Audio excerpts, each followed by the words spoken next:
Hello folks, Phil Gallagher, aka ThrabenU here for a fundraiser. Now, I'm going to do the same plug at the beginning of every one of my videos this week, so if you've already seen this plug, feel free to use the timestamps down below to just skip to the video. This week, I am partnering with Mental Misplay, Bosch and Roll, Anna Margaret, Eliana, Mana Curves, Caleb D, Scrybabies, and the Lords of Limited, and we are taking the initiative for Trans Lifeline. All of these content creators will be raising money for Trans Lifeline this week, and the wonderful Mental Misplay, aka Alan, is going to be matching whatever we fundraise. One of the biggest things that I try to do with my content is kind of keep things cozy, and I have a bunch of, stuffed animals and such behind me to kind of exemplify that. But a lot of times for people, especially if you're part of a marginalized group, things aren't cozy. There's a lot of violent rhetoric out there. There's active discrimination. Sometimes someone's not sure whether or not they're going to get critical medicine they need, or whether or not some law is going to be passed that just totally changes their life in a heartbeat. And sometimes those people need someone to talk to. And this is where Trans Lifeline comes in. This is a trans-led organization that gives trans people somewhere that they can call at any hour of the day when they need help about something. And they can give you real advice because they have had a lot of the same first-hand experiences that you have. They have been through the things that you've been through. And this is a safe place that they can call. No one's going to call the cops on you. No one is going to report you for the things that you say here. And it gives these people a space that they can be themselves in when they are in a moment of crisis. So all these content creators who are working together on taking the initiative for Trans Lifeline are hoping to raise a total of $10,000. And we're going to set stretch goals up to $15,000 because we know the Magic the Gathering community can really come through when it counts. Down below, the very first thing in the video description is going to be a link to our Tiltify, which is where you can donate as a part of this fundraiser. For every $2 that you donate, you will gain 1 entry towards the various prizes that we are going to set as donation incentives. There's a ton of secret lairs, commander deck lists, a one-on-one tutoring session with some of our content creators, and as stretch goals, Brian, Bosch and Roll, and I have even guaranteed that we will do a bonus Saturday video. That's right, 6-day-a-week legacy content. Now, if you donate, please make sure you add some of your contact information so that we can give you the prizes that you do win. So check out the Tiltify link down below if you are interested in donating towards this cause and potentially winning some really sweet prizes. Thank you all for your patience. I wouldn't take the time out of my videos unless this was a cause that was really important to me. And remember, anything that you donate will be matched, so it's really like you're donating twice as much. All right, let's go on to the magic now.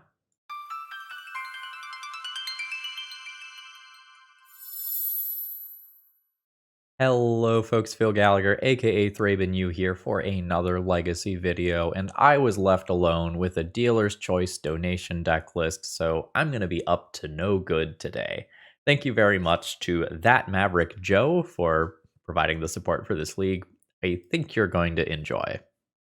Today we're going to be playing with everyone's favorite creature, or maybe their favorite 12/12 creature specifically, Phrexian Dreadnought. Now, normally this is an unplayable Magic the Gathering card, but we are going to jump through some hoops in a sort of creative way to get it into play today. By using cards like Tocatli Honor Guard or Hushbringer that stop triggered abilities from happening, we are going to be able to just play Phyrexian Dreadnought as a 12/12 without having to expend another card or have a dress down in play. And this is oddly going to allow us to play a Boros version of this deck list, which is not something that I had seen until I saw it in the 5-0 deck list dump, meaning that it won 5 matches of Legacy in a row. So let's take a look at the full deck here. Now, today's video is sponsored by Moxfield.com as well as Cool Stuff Inc. And remember, if you need paper Magic cards, check out Cool Stuff Inc. and use promo code ThrabenU to save 5% on your order. So this is the deck list in all of its glory. And the primary plan is Hushbringer or Tocatli Honor Guard with Phyrexian Dreadnought to make our 12/12 creature. And we can use Urza Saga as a tutor for that Phyrexian Dreadnought. So even if we're not going to make construct tokens, we can play Urza Saga on turn 1, play Hushbringer on turn 2, and have a 12/12 on turn 3 if everything goes well. So that we don't just fold to the combo deck lists, we are going to have a handful of sort of hate bear cards that will be our support. And we have the greatest fireball that also cantrips of all time, 4th Eorlingas, as another alternative in this deck list.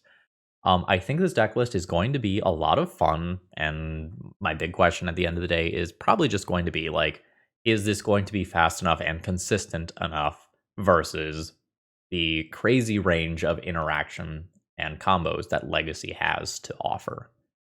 The core of this deck looks a lot like an initiative deck list, so I'm actually pretty hopeful that this is going to work out pretty well. But I could just as easily see this league as being something where we 0-4 drop. But not interacting with the opponent worked yesterday, right? So why don't we try it again? Let's battle. Okay, I have a little bit of a weird opening hand here. I can play Ancient Tomb, Lotus Petal, Anointed Peacekeeper on turn 1, and then I don't have another colored source for turn 2. This is an absurd number of draws that allow me to play Anointed Peacekeeper on 1 into Anointed Peacekeeper on 2. It's every white land, every white card. So roughly 4, 5, 6, 7, 8, 9, 10. I'm going to count Urza Sagas as hits. 14, 15, 16, 17, 18, 19, 20, 21, 22, 20. Yeah, I'm comfortable keeping this. It's not ideal.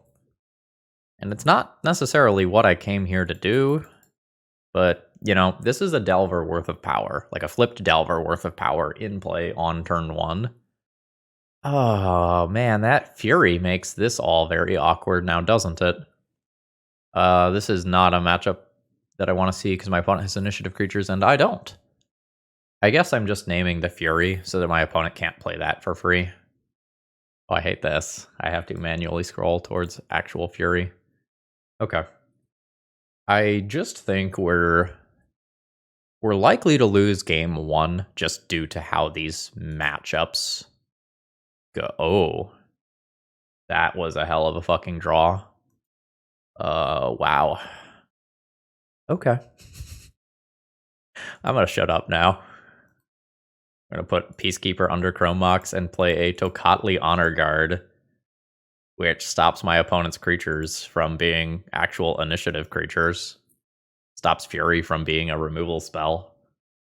That's brutal. Alright, my opponent has named Giant for Undermountain Adventurer, and they can pitch a Spirit Guide to play a 3/4 creature. And again, no initiative here. Bill, I think we're going to lose this game. Deck, don't worry, bro. I got you. Holy fuck! I don't deserve this. It is Christmas. I know it's October, but it is fully Christmas. Okay. Okay. All right. I would probably like a set of Swords to Plowshares for this matchup. Generally speaking, my opponent's creatures are going to be outside of Pyrite Spellbomb range. We're going to play Pithing Needle for Minskin Boo. I need to reread Boros Charm. It's indestructible, 4 damage, and I don't know the other mode. Double Strike. Oh, Double Strike is really cute with this. It's good deck building. So what 5 cards come out here? Like, do I want to introduce Monarch into the game? Do I not want to try these initiative things? Game on the draw probably is going to feel kind of weird. This seems a little rough on the draw. Flying is nice for taking the initiative. I guess we also have Hushbringers. And Boros Charm can hit Planeswalkers, which is relevant for Minskin Boo. I think I'm going to go Archon out. I don't think I want Wear Tears. Like, I could go after Moxen and stuff. I just don't think that's profitable. This has a reasonable mix of lands and spells that I think doesn't end up being better than my opponent's like turn 1 initiative creature. With any white, no, I guess just any card that I can imprint under Chrome Mox. This is just turn 1 Phyrexian Dreadnought, which slaps. So I am down for this. It also will just blank initiative stuff if my opponent can't play it on turn 1, which is what I imagine my opponent is currently mulliganing towards. All right, they've got a 5-card hand. Double Spirit Guide. Or the initiative, yeah. Okay, so they did just mulligan for turn 1 initiative, which is perfectly reasonable. All right, cool. So I will Chrome Mox, imprint this BOROS Charm, make a land drop, play a Lotus Petal, play an Honor Guard, play a Dreadnought.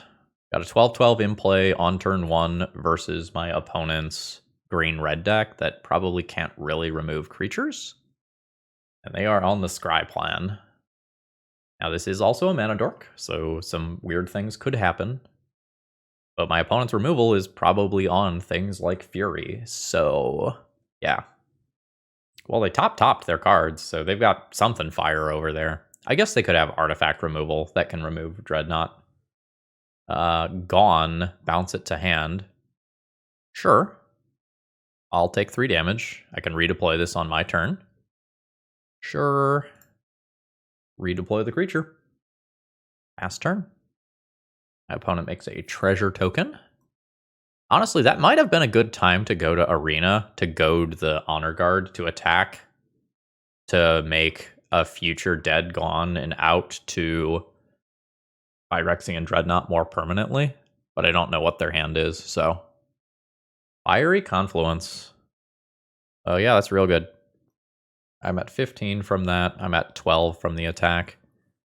That's fine. I'm good if I draw Swords of Plowshares. Like Swords of Plowshares, this take the initiative. This fetch doesn't change the clock, and I never need white for anything in my deck. So I'm just going to go ahead and plateau here. Sure. Hushbringer flies. That means that I can at least contest the initiative. But the Menace token is very important here. I think my opponent gets this one. I didn't really expect them to have many outs to Phyrexian Dreadnought. Was wrong. I'm at 8. I also probably can't let them Throne of the Dead 3 again. This is gross. Chrome Mox, like I can pull a land out of my deck. But with this many bodies in play, I think at this point we're donezo. Now my opponent needs to try to do that same thing when they're on the play. I can reconsider Archon on the play. Like, I can play Archon over BOROS Charm, for example. This game also just may be fast enough where 4th Eorlingas is not going to be able to be cast for a large number. I think I'm going to keep BOROS Charm for the fringe scenario of being able to make a Dreadnought indestructible. And I'm going to respect Archon a little more when I'm on the play. I don't think I want to play an Urza Saga game here. I could Saga on 1, Hushbringer on turn 2, make a Dreadnought on turn 3. I think I'd rather go faster. This hand does not do anything other than be an Urza Saga deck. Let's fish harder. This is very similar to the first hand, but I can play Tocatli Honor Guard on turn 1 and then stop the initiative from initially happening. I think I like that.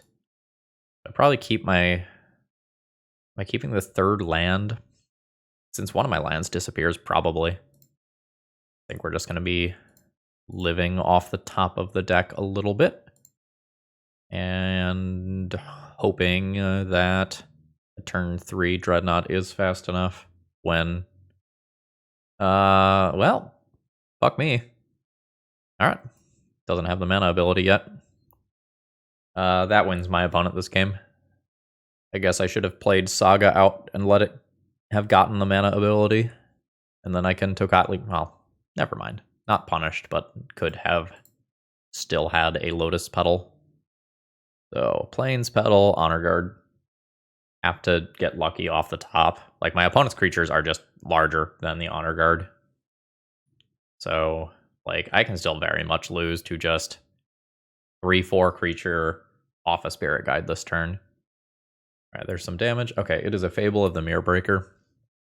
I don't start losing to that immediately, but the selection is good. Yeah, I wish I had that other Lotus Petal for this turn. My opponent gets to loot, and I don't beat this Goblin Shaman token in combat. Another Ancient Tomb. We'll take the block here. Something like Dead Gone could now remove this creature fully, but I'm not going to play around that. I'm far enough behind that I need to take risks, and I can't just take 2 extra damage a turn. At this point, I believe that I am fully dead. Like, this is 7 damage a turn with the ability to copy Caves of Chaos Adventurer. I am willing to concede here. GG's. Today's video is sponsored by Moxfield.com, and I personally keep all of my deck lists for every format on this site. I love that I can go and sort them by types and tags if I need to. There's a lot of different viewing options. It can give you some math about your mana symbol, your curve, and you can even playtest and do sample opening hands with it. Check this site out if you haven't before. It's awesome. Okay, my opening hand here has no gas. We're going to mulligan this one. On turn 2, I can play Honor Guard into Dreadnought. This is fine. In case my Honor Guard gets removed, I think I am just going to get rid of Archon. So it's like, do I play better against discard, or do I hedge against this matchup being something like Storm? I think I'm gonna hedge. Okay, never mind. It's just Delver. Hushbringer. I don't think I am making any play on turn 1 here. My game plan has changed a bit in that I am now going to attempt to play both Honor Guard and Hushbringer before I play out the Dreadnought, because this Dreadnought will kill my opponent in 2 swings, and I would like to not just get got by something like a Snuff Out or Fatal Push. A Troll? Reanimate would be real fucking bad. I could be on a 2-turn clock. Well, no, sorry. 1 more point of damage and then I'm on a 2-turn clock. Alright. So, life's a little tricky now. If I can just play the Dreadnought into Daze here. But it's real bad against Snuff Out and Daze. I can wait a turn and gain some agency, but my opponent can crack me for 9. So I think I don't get to play around stuff, and I hate it. Alright. Damn it. Yeah. I think that was a non-decision, though. Because, like, anytime the Delver blind flips, which it didn't this time, but anytime that Delver blind flips, I am under just a horrifying amount of pressure. And the Troll's still, like, real bad, right? Like, this is turn 3. Alright. We're gonna fetch, which I think is something that I have to do if I am going to end up winning this game. We'll bash in for the 1. Opponent's at 13. The Troll specifically not being blockable except by 3 or more creatures means that, like, if I am going to try to block it, I just have to produce bodies every turn. And if I'm going to have to race it, I have to just, like, go. Alright, Delver flips to another Daze, which is kind of whatever. I'm looking, I guess, to draw the Swords in game 1. It's a sideboard card. I guess I'm looking to draw a Dreadnought still. Yeah, take 9. Am dead to Troll next turn. Have no reasonable plays. Am dead. 4 Swords to Plowshares. Get in my deck. And then I think about whether or not I want something like Leyline of the Void or Containment Priest as well. BOROS CHARM seems expendable here. Pyrite Spellbomb is pretty medium. It's going to miss some important creatures. The Swords to Plowshares come in. The Containment Priest is pretty good against reanimate nonsense. However, it stops me from getting a Dreadnought off of Urza's Saga. Pithing Needle on on Wasteland to protect Urza's Saga is also pretty reasonable. I think I'm going to play one of these. I don't think I'm going to Leyline or Pithing Needle. All right, I've got an opening hand. I think I just lead on the Archon. I think that is just my strongest generic play in the dark here. And if it resolves, this slows my opponent down a lot. All right, it's in play. Most of my opponent's lands will now enter the battlefield tapped, meaning that I get at least one more turn to play some cool shit. Let's fetch. And now I get to do something kind of cool. I can play Anointed Peacekeeper and just name their Flooded Strand. Now that one got Force of Willed. I'm unfortunately in this situation now where these Spirit Guides don't allow me to cast Containment Priest in this exact turn cycle. That's okay. I wish I had access to white right now. My opponent's at 15. I'll flash in a Containment Priest at the end of their turn, which I assume is when I'll cast it, unless they end up doing some cycling nonsense. Ooh, they have Tundra. Ooh. Is this my moment for Containment Priest? It just 100% resolves right now? I think so. My opponent can only cast one spell this turn while Archon is still in play, so this just makes this play around a counterspell. But after it resolves, you know, fair game.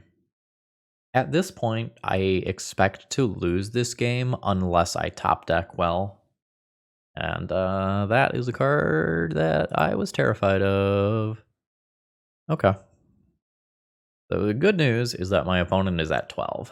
The bad news is I'm fully out of gas at this stage.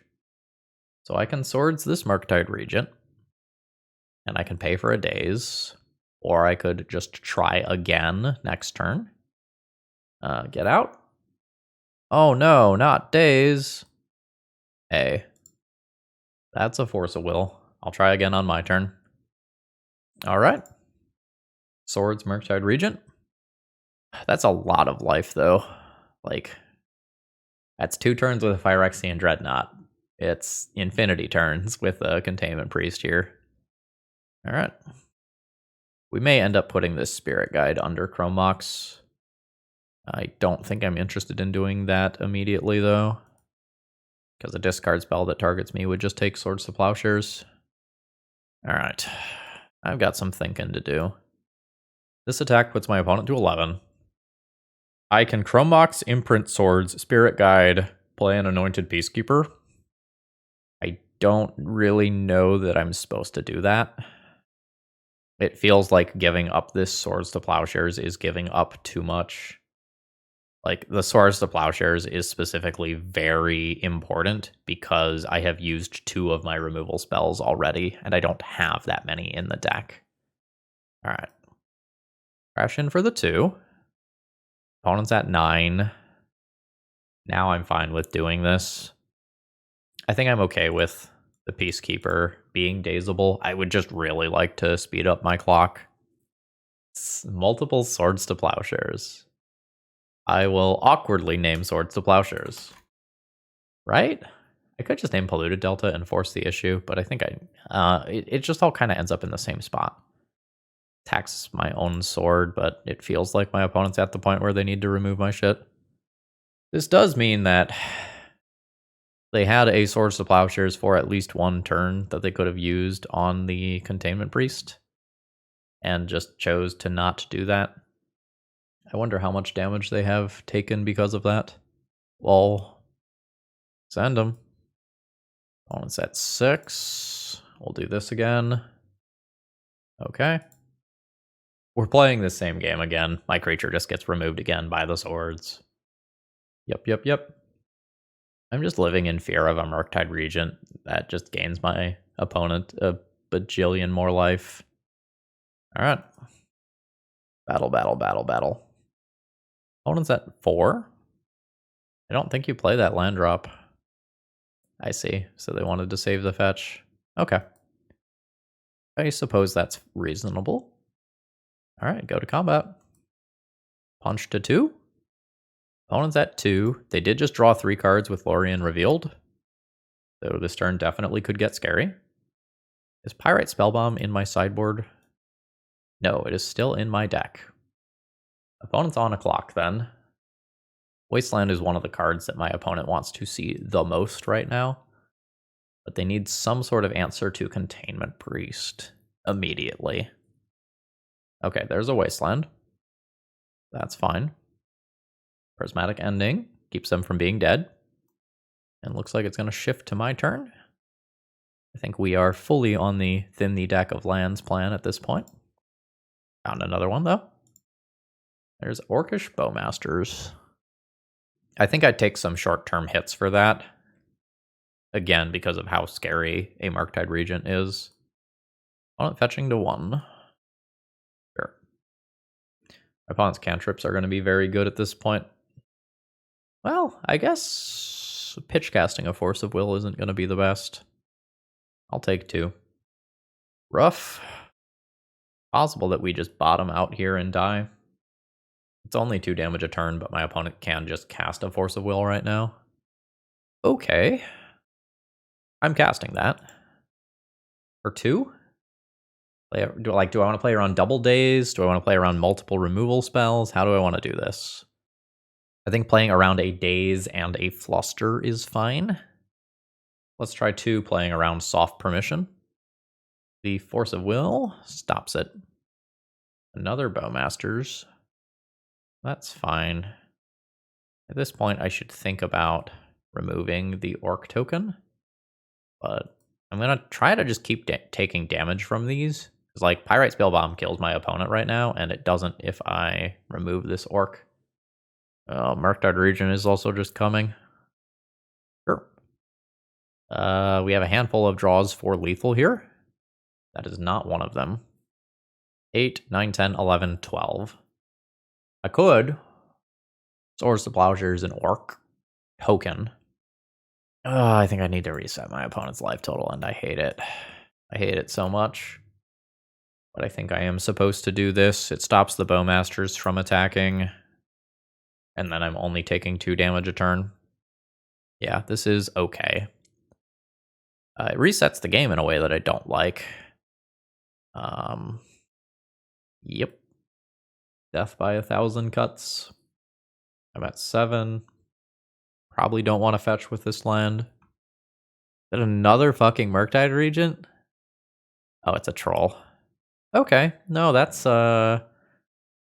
fine. Don't know that I have outs to that. That's just unblockable. I can play 2 things. Block, block. Take 7. Yeah, we just bottomed out a little bit too much there. GG's. Alright, round 3. This hand doesn't do anything. Casts none of its spells. We'll keep it. I can produce a Phyrexian Dreadnought on turn 3 if I play Urza's Saga on 1. Regular ol island. I don't think I'm going to go for Urza's Saga on turn 1. I'm going to try to confuse my opponent by playing a mountain, and I think I want to play an Archon of Emeria on turn 2. I don't know. Feels like combo. Like, this is ambiguous. This could be a control deck list. I don't know that the control player opts for this basic land. These last couple of draw steps being lands hasn't been great for me. So let's go Lotus Petal. We're fine dropping Urza's Saga here. And let's attempt an Archon. Force of Will, pitching Force of Negation. Force of Negation probably means that we're playing, I guess, a control deck now. Sure. Alright, we're going to see like a Teferi come down. Blood Moon. Fuck. Okay. My hand doesn't really do anything anymore. That is very potent against what I'm doing. Like, luckily, I have my basic white source, so I'm good on that front, but the moon's very strong here. I'm gonna go ahead and crash in for my 1 point of damage, see if my opponent does anything with their mana during combat. That might make it harder for them to answer Archon in second main phase. My opponent must have stepped away from the computer or something for a couple of minutes. They're at 16. And I'll drop the Archon. Alright, it's in play. No use of my opponent's mana in their entire turn cycle there. Something's happening this turn, though. Alright, it is just 4th Eorlingas. So my opponent gives up one of those with the attack in order to draw a card. And I'm really just hoping that I can produce another creature here. And I do. So we're just going to play this out immediately. That's annoying. Pitching a Snapcaster Mage. I mean, that's a good one to get rid of. We'll just attack with Hushbringer. We'll leave Archon of Emeria to eat another one of these tokens. And I'll draw a card for Monarch at end of turn. That's a hell of a good card. So that's my opponent's one spell for this turn. Okay. That feels like an early concession. We are playing against a Jeskai control deck list that has a lot of basics and blood moons. Snapcaster Mage for 4th Eorlingas. I'm not really sure if I'm sideboarding. When I see a little bit more of my opponent's deck, I'll know whether or not Pithing Needle is actually good. Comet Stellar Pup could be in there very reasonably. Teferi, Time Raveler probably is in there. Swords technically does some stuff. I just don't know that I'm super interested in sideboarding here. This is a fine hand. I'm okay keeping it. Plays an Archon on turn 2 in all likelihood. The Urza Saga hopefully does some stuff later. I'll have to think about whether or not I want to play out a Pyrite Spellbomb. It's a good use of my mana to do so, but then it opens up that card to eating a Prismatic Ending. But I guess if Pyrite Spellbomb eats a Prismatic Ending instead of one of my creatures, I think that is a relative win for me. Yeah, I think I've talked myself into it. Alright, opponent was just F6'd. So I should assume that my future spells are pretty likely to resolve, at least in the short term. Another Archon. Interesting. So because my opponent doesn't have counterspells, it means their hand probably has things like Swords to Plowshares. So I'm actually going to switch, I think, to playing Anointed Peacekeeper this turn. So that I can name Swords to Plowshares with that and not have this creature answered in this exact turn cycle. Swords to Plowshares was indeed correct. We'll be naming that. Good read, Phil. We've got a cycle of Lorien revealed. Picking up an island. Sure. Are you just going to immediately Swords to Plowshares my creature? No. The Dress Down's good versus Urza's Saga. Also kind of against 4th Eorlingas. Let's just bash in for our 3 points of damage. See if my opponent is going to do anything. Negative. I'm thinking about just cashing this in right now. I'm in sort of an awkward spot with this Supreme Verdict. Normally, Urza Saga plays around that sort of stuff really well. Yeah. Let's just draw a card here. Well, as soon as I get red mana, I am in a fantastic position. I'm going to somewhat awkwardly play a second creature into Supreme Verdict. And I am salivating at the mouth for red mana. I just know my opponent doesn't have counterspells right now. It's a weird spot for my opponent, because if they brainstorm and get a basic plains, they can just Supreme Verdict both of these away. 3 mana. Is this the swords? It is the swords. Kind of wanted them to use the Supreme Verdict. Not gonna lie. Oh yeah, there's the untapped basic land. Alright, Chrome Mox. Just put BOROS CHARM under there and become the Monarch? Oh no, I can't. Because my Archon. Boy, that's awkward. Okay. Yeah, we'll just do our little love tap then. Am I trying to bait out this Supreme Verdict with a second Archon? I'm going to Chrome Mox and put the BOROS Charm under there. The BOROS Charm is interesting versus Supreme Verdict. I want my opponent to just randomly cycle this dress down. Sure. All right. So now it's a mystery what is in my opponent's hand. With Supreme Verdict, there's a good chance that dress down goes back. It's just going to be a function of how many lands does my opponent actually have. There's a better chance that my opponent has counter spells now as well. Man, this deck is awkward. All right.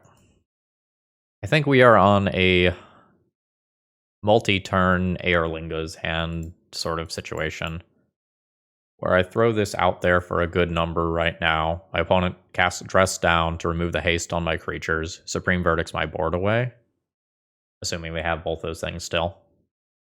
If the Dress Down gets used now, then my Urza Saga is live again, which is cool. All right, the Dress Down was still there. That removes the haste. Dress Down gets sacrificed. Mystic Sanctuary targets a Lorien revealed. That's fine.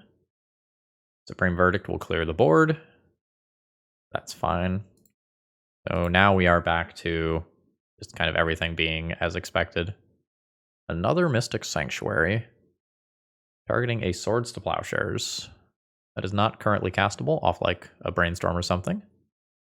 Ooh, that's a good fucking draw.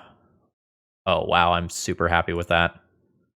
Because I just get to do this again while still holding up an Urza Saga activation. Yeah, that's fine. All right. Half my opponent's life total gone. And I get to become the Monarch. Which is honestly the more important part here. Ooh. It is very possible that I can just burn my opponent out. It is their own copy. I know my opponent has Swords to Plowshares. I guess I just force that right now. Like, I would be willing to block to keep them from becoming the Monarch. Yeah, this is fine. So, they become the Monarch. A Dreadnought. That's mighty interesting. I will just make another Urza Saga Construct token. Oh, did I sideboard out? Oh no, I used Pyrite Spellbomb on turn 1. Unfortunate. Oh well, I'll grab a Lotus Petal, I guess. I have 2 damage this turn, 6 damage with BOROS Charm.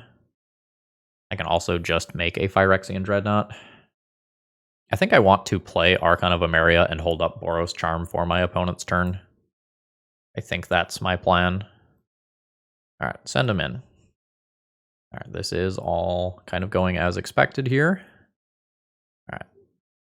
So I have Supreme Verdict covered by making my creatures indestructible. And my opponent gets 1 spell. It is another copy of 4th Eorlingas. That is not lethal damage. So that's fine. I believe at this point my opponent is deterministically dead. Block and kill 1. Block and kill 1. Take 2. You're the Monarch. Add end step. 4 damage to target player or planeswalker. Target you. And this is uncounterable due to Archon of Emeria. Now I just have lethal damage in the air. Alright, and we are on the scoreboard.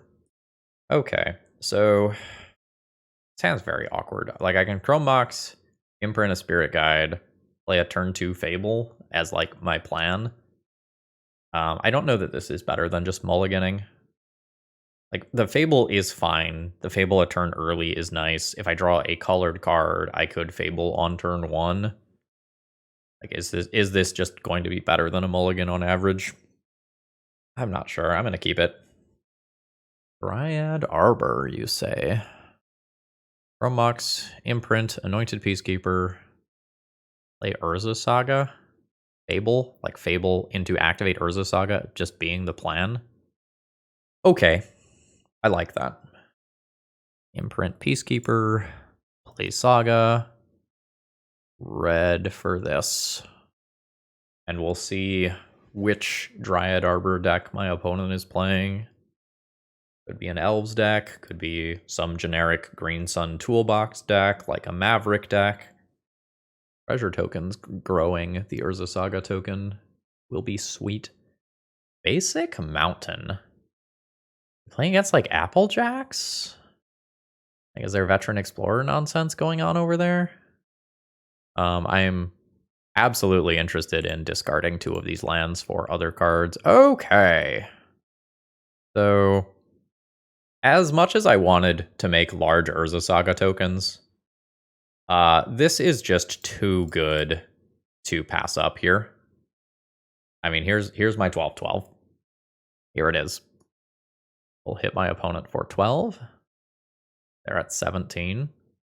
And this isn't something that we've done yet, but the backside of this can make us more Phyrexian Dreadnoughts with haste. And there's something enjoyable about that. A Questing Beast. Yeah, this is some sort of fair red-green toolbox deck. Vigilance, Death Touch, Haste. So you're getting in for that damage. Again, though, another turn down the line, I'll just copy the Phyrexian Dreadnought with Fable. Like, that's okay. Alright. Bam. There's a 4/4. Alright, Spellbomb is solid here. So we'll go ahead and go to attacks. I'm fine attacking with this. Fine attacking with this. I don't attack with this. So, alright, yeah, my opponent does not give up the Questing Beast here. I believe I am probably supposed to Pyrite Spellbomb one of these 2 creatures. I'm going to go with the Ignoble Hierarch. The Exalted is relevant. Also, Dryad Arbor is replayable from Graveyard with something like a Ramunap Excavator, and Hierarch isn't. Alright, no attacks from my opponent. Lightning Bolt, the token. Alright, they're still in business then. So, am I willing to trade Dreadnought for Questing Beast? Yes. Trample, good. How many other creatures do I attack with? Because Endurance is a card that my opponent could reasonably have. I think I ship them all. Alright. Hey, it's your pal, Endurance.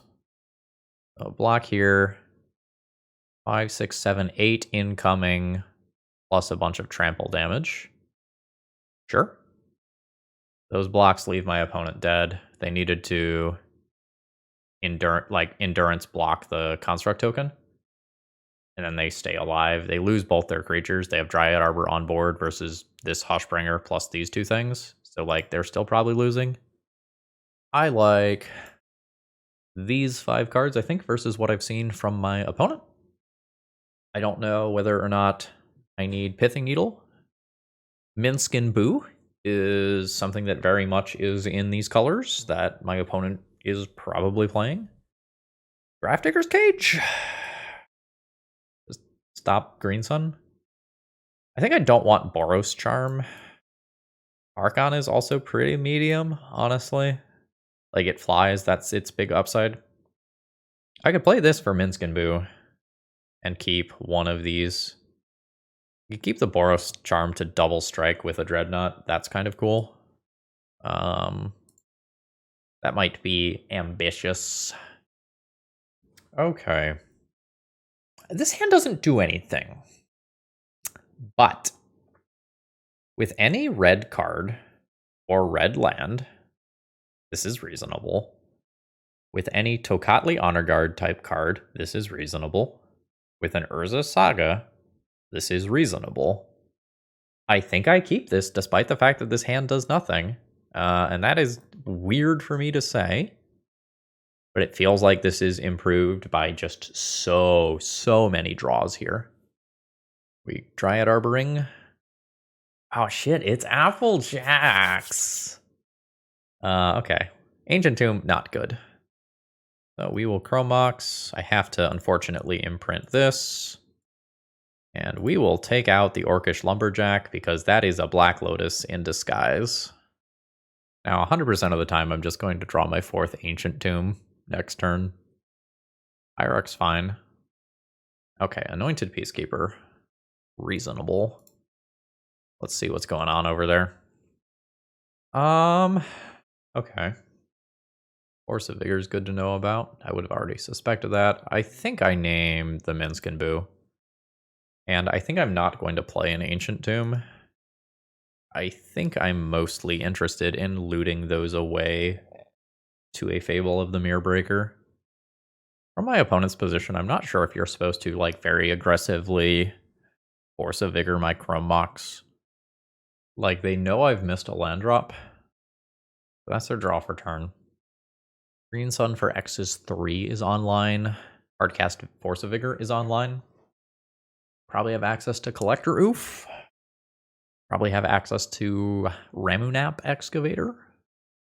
They're going for the Green Sun. Oh, it's Grist.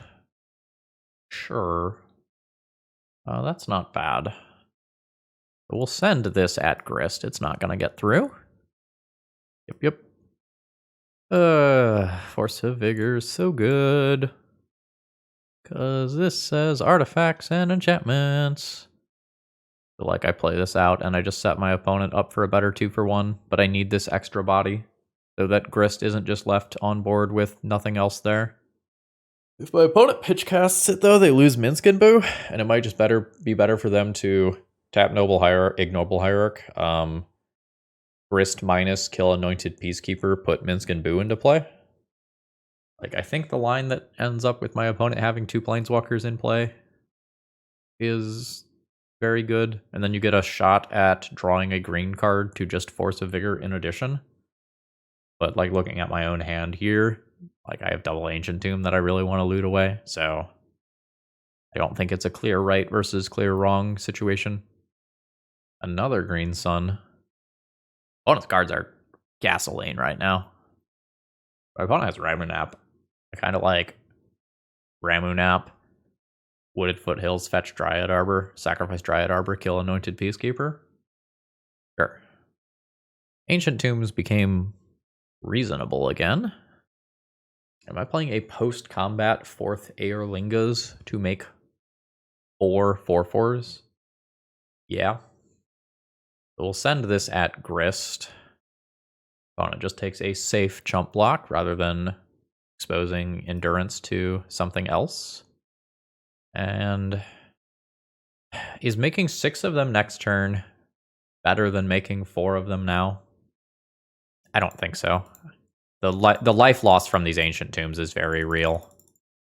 I think let's just attempt to stabilize the board a bit. Alright. I'm really surprised my opponent is not, like, just trying to remove this Anointed Peacekeeper with Grist. Distance of Collector Oof is annoying here. Do I just send them? Potentially lose 2 tokens. Or no, probably lose Anointed Peacekeeper and Endurance. Sorry, Anointed Peacekeeper to Endurance. Maybe Goblin Shaman token to Collector Oof. Do I kill Grist or do I go for their life total?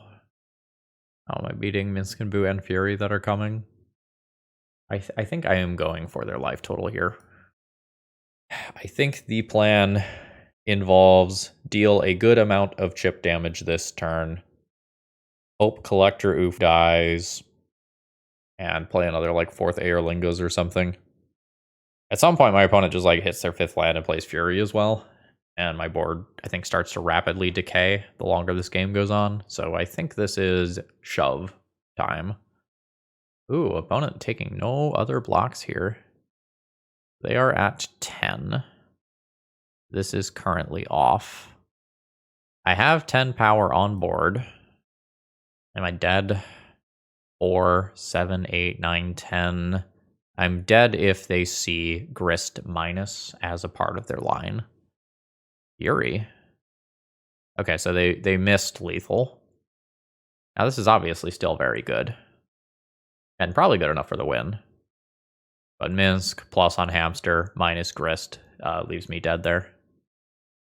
Sure. Alright, they're just going to go in for a few points of damage here. I'm at 8. That is not a live card. I'll hold back a turn, see if I'm dead. Should be. It's hard for me to kill with a second, fourth Eorlingas now, though. I'm just going to take so much damage this turn. Alright, things are happening. I lose a token. Well, it's still not playing the Minskin Boo. So I got a 4-4. We'll block. I've stayed alive in this game for longer than I think I should have. Am I crazy? Where did this go? Oh, was it pitched to Force of Vigor and I just missed it? Okay, I might have played this game poorly then. Yep. We are fine conceding here. But I definitely did a bunch of math wrong throughout this game. Archon becomes a little better on the play. BOROS CHARM becomes a little better now that I know that my opponent has both Grist and Minskin Boo. I'm not really sure that I want to cut any of the cards that I have in the deck right now. This is a slow opening hand that can interact with opposing creatures. I think I keep, but maybe I just need to be mulliganing to do the thing that this deck does and make the big dumb 12-12. Alright, my opponent kept on 6. Play land and pass. Please play a small green creature as tribute. My opponent has refused. How rude. Ugh. I mean, we just get to hold up Swords of Plowshares for another turn. And then play Fable and loot through 2 of these lands. It's not the end of the world. But it's definitely not how I want this game to be starting. What you got? Hierarch. Yep. Because my opponent has such good 4-drop plays, like Green Sun for X's 3 and Minskin Boo, I am still just going to fire off that. And hopefully I will loot through 2 of these lands and produce a Phyrexian Dreadnought next turn. We're getting bolted. We're getting bolted. Force of Vigor is pretty good against me right now, just generally speaking. Outland Liberator. That's real good. That makes producing the 12-12 significantly worse. Artifact or enchantment. I think this is a you can't kill them all situation.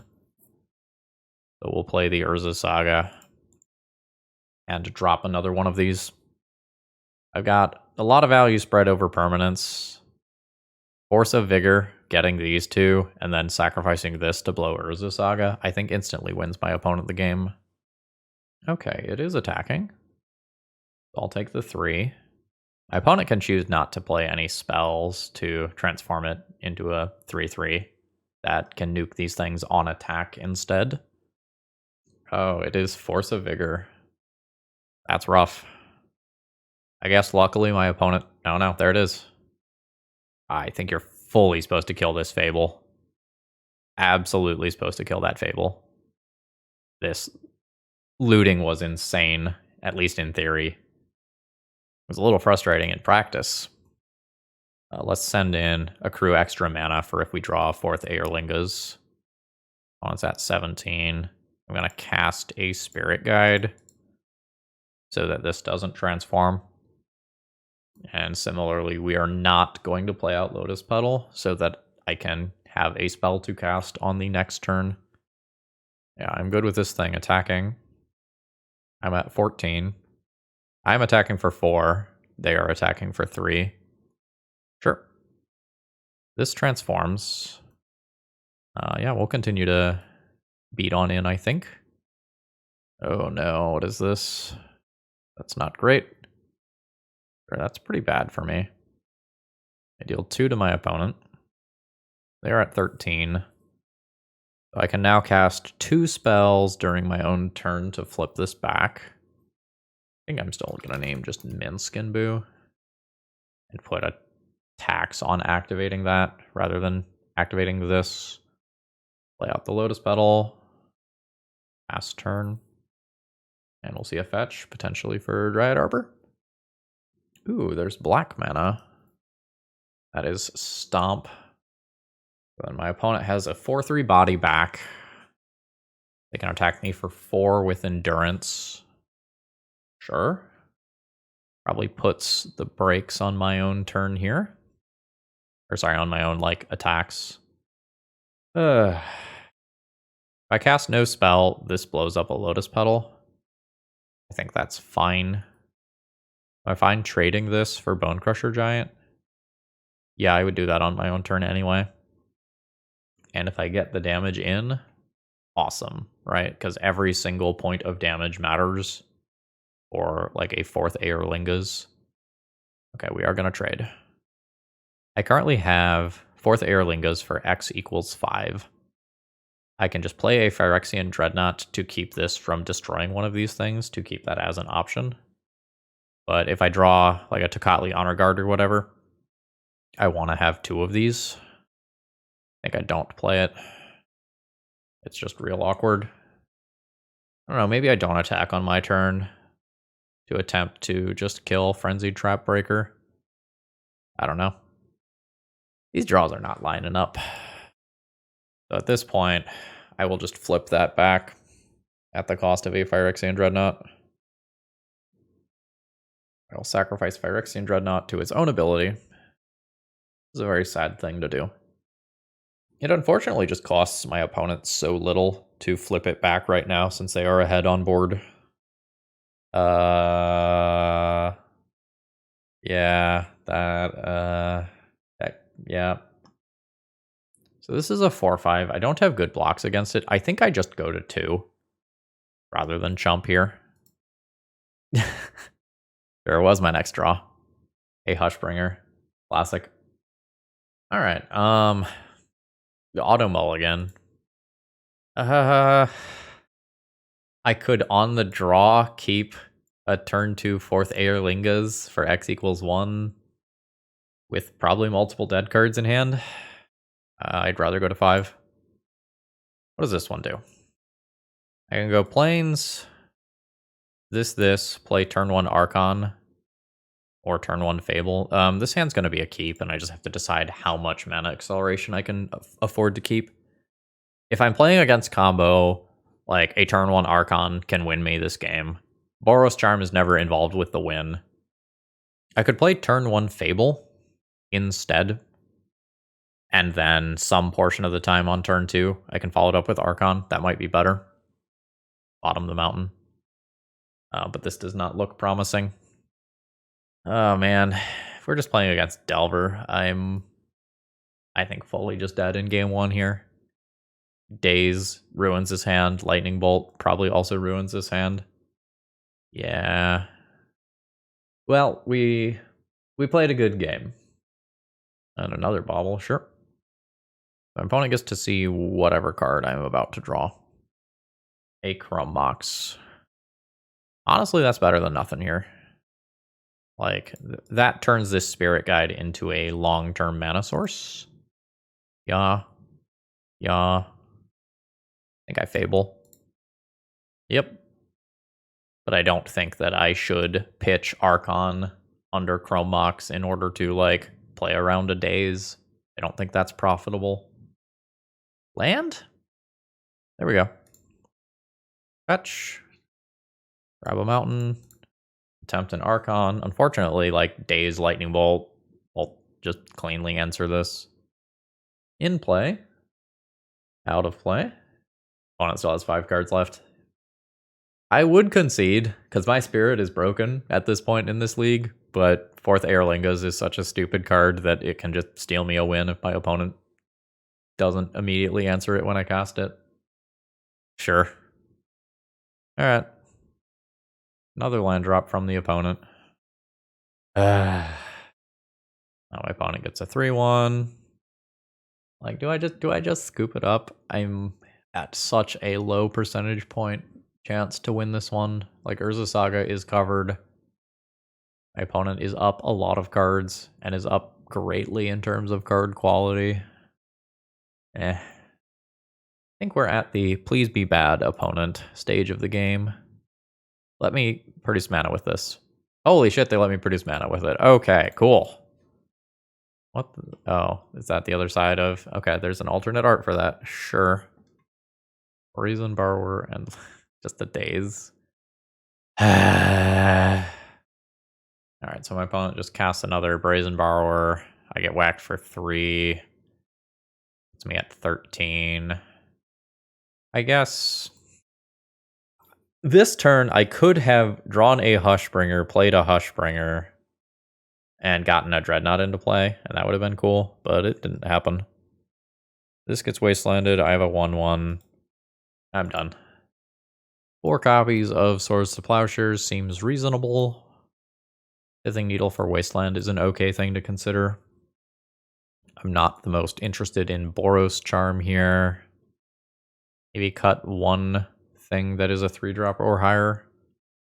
Let's cut 1 4th Eorlingas. No? I don't get anything under a daze. I am not working towards my Phyrexian Dreadnought plan. If my opponent doesn't have Wasteland, this hand is perfectly reasonable, and if they have Wasteland, I lose on the spot. Probably pitch Fable here.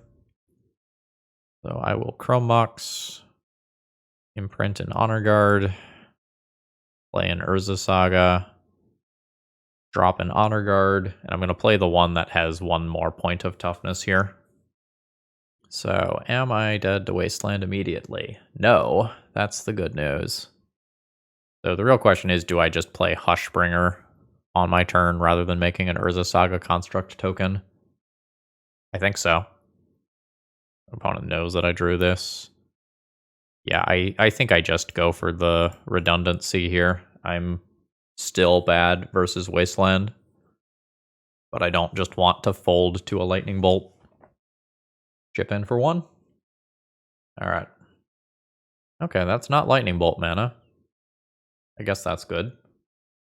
My opponent got 3 more looks for a Wasteland there. Didn't find it. Hell yeah. Life from the Loam. Sure. I guess now we're hoping to dodge artifact removal spell of some kind. I'm going to just take my value of the construct here. If my opponent has, like, Meltdown specifically, this line sucks.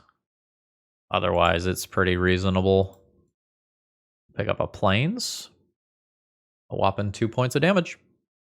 That's 16, facing theoretical lethal. What you got? Okay. That's promising. I have 14 damage showing. Let's send in. My opponent could do something like Brazen Borrower the Dreadnought to buy a turn. Bam. Ooh, no, they are at 2. That just means they're dead to these small creatures next turn. Dreadnought aside. Alright, they're going to 1. That means either one of these is lethal. Okay, Seek the Beast. Daze, sure. So that goes down. I have 3 different lethal creatures on board. There's combinations of spells that can beat me, but it'd probably have to be something like Fury, kill the 2 small creatures, and then something to answer Dreadnought on top of that. Okay, yep, there's a concession. It feels like we just got lucky to win that one. We just totally dodged Wasteland. Am I actually supposed to be playing this Pithing Needle over another threat? Maybe I'm not. This is a reasonable hand of Magic the Gathering cards that will hopefully be improved by draw steps. Like, I get to play around Daze sneakily because of this Simian Spirit Guide, which is really cool. Like, I can attempt turn 2 Archon around Daze, which I think is strong. And try to work towards doing some Dreadnought nonsense in the future in some capacity. Sure. Yeah, I'm still gonna attempt this turn. This is still fine. Like, I expect this to get lightning bolted more so than anything else, yeah. Alright, cool, we dodged Wasteland. Peacekeeper. Is Peacekeeper better than Fable? I don't think so. I don't think I am planning on double spelling this turn. Alright, tokens in play. For sure. What I do with the Fable looting next turn is a little weird. Because, like, the Tocatli Honor Guard in my hand sucks right now, but could instantly become game-winning. So yeah, I don't know. It's probably the mana that goes. Petal and Spirit Guide can go. Sure. There's some argument to play Anointed Peacekeeper pre-combat to just make sure I'm not walking into something like an Endurance. But I guess Swords to Plowshares is a thing as well. Yeah. Whatever. Let's play this. Oh, that was good enough for Force of Will. Cool. Pitching a Daze. Now a Lightning Bolt. Sure. Then we'll fetch. With 1 Daze being pitched here, I think I cast one of these two into Daze. My white mana is a little taxed right now. Let's attempt to drop the lifelinker this turn. Alright, it's in play. Lightning Bolt on my opponent's turn answers my creature. Opponent sure isn't doing a good job of just, like, clocking me.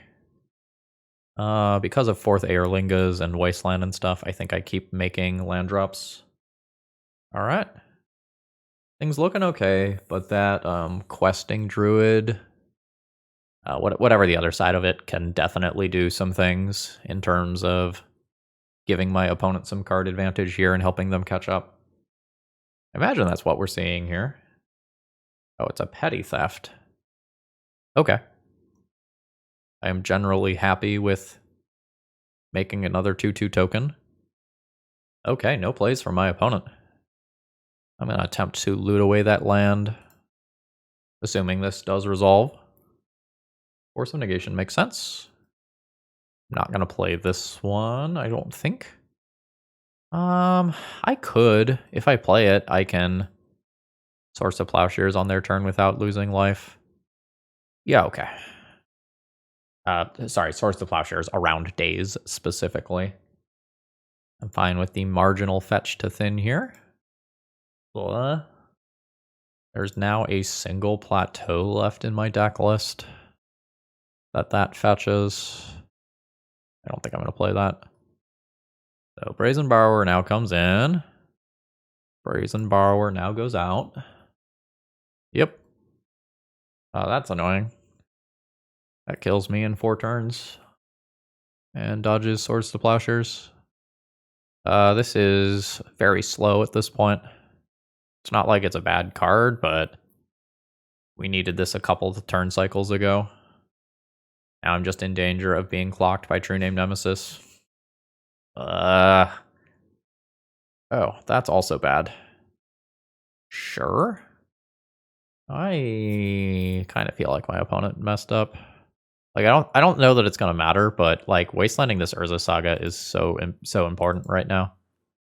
And like I've had some cards sitting in hand for a while. Like I think they can just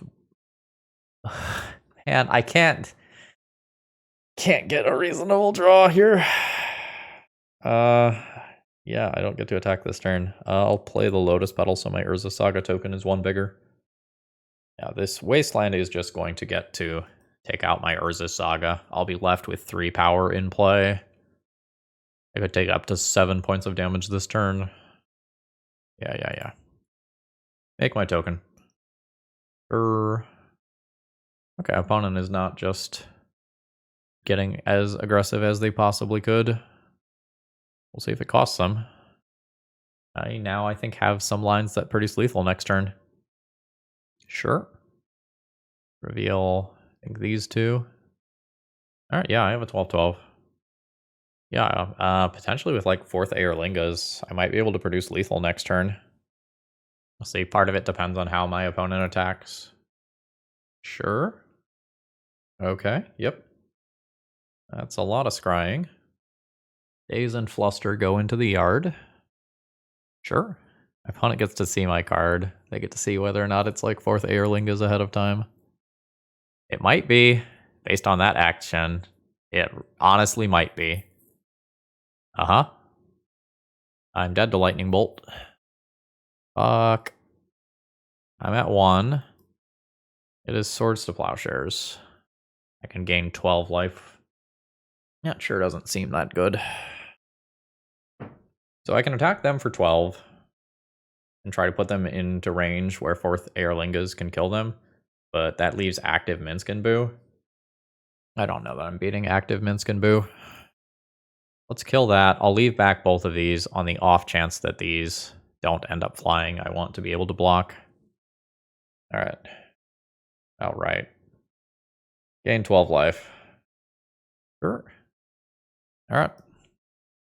I take 9 from this stuff, and I don't really know how I win from here. I'm just dead the following turn.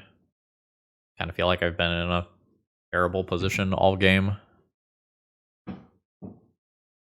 Sure. The druid side is actually in play. Mystic Sanctuary. I'm just getting a lightning bolt here. Yep. At this point, I can see that I'm dead. I'm going to just throw in the towel and call it a day. All right. I'm not a fan of this one, and I guess let's talk about why. I think one of my biggest complaints is the deck has, generally speaking, bad mana. Like, despite looking a lot like an initiative mana base, the play patterns are a lot worse. So, like, a lot of times you're incentivized to play out your Urza Saga on turn 1 so that you can attempt to do the 12-12 thing. But when that gets disrupted, you get no value off of your Urza Saga, when generally speaking, the way that you're supposed to play Urza Saga is as a value-oriented engine that gives you something at the end. Like, this is supposed to be body, draw an artifact. And in this league, we've made very few constructs because, like, we were incentivized to play the card wrong. And in terms of the fast mana, like Lotus Petal, if you use that to play something like this, then you're not playing out your Hate Bear. That is critical to play out. And if you play out your Hate Bear, and that costs you your white mana, then this is stuck in hand, meaning that these are also stuck in hand. BOROS CHARM was a little bit of reach, and generally speaking, it was the card that I sideboarded out in most of my rounds. I think it's fair or fair adjacent to say that these were kind of dead cards throughout the league. Like, the 4 damage was definitely relevant, but like, if this was another just body, that also probably could have done 4 damage. Like, sometimes it can live the dream, and like, there was, I think, a Supreme Verdict case where we were trying to, or actually did, do a BOROS CHARM to potentially play around that. But yeah, this doesn't feel good. Like, one of your lands is a disappearing land, and some of your mana is disappearing mana. So, like, 4th Eorlingas was not played for nearly as large of numbers as I would have expected, despite the turn counter going up a lot. And as a secondary thing, since you're playing these Hushbringer effects, you can't really play the, like, Solitudes and Furies that are often a part of the backbone of decks that look like this one. Like, Fury is an incredible tempo card, but like, as soon as you start putting Hushbringers in your deck, you can't use that as a sideboard card anymore.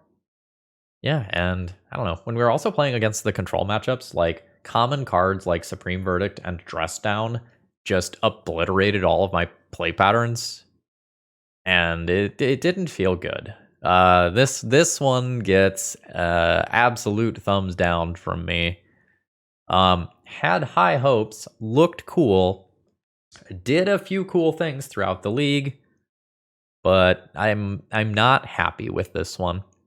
I will say I played one of my games poorly where I thought one of my opponents still had Minsc and Boo, and like, maybe I could have salvaged that if I didn't think that. But I think more of the losses are on the deck today than are on me. Regardless, folks, I hope you enjoyed. Let me know your thoughts down in the comments below. And if you need paper magic cards, check out Cool Stuff Inc. and use promo code THRABENU to save 5% on your order. Have a wonderful rest of the day. See ya.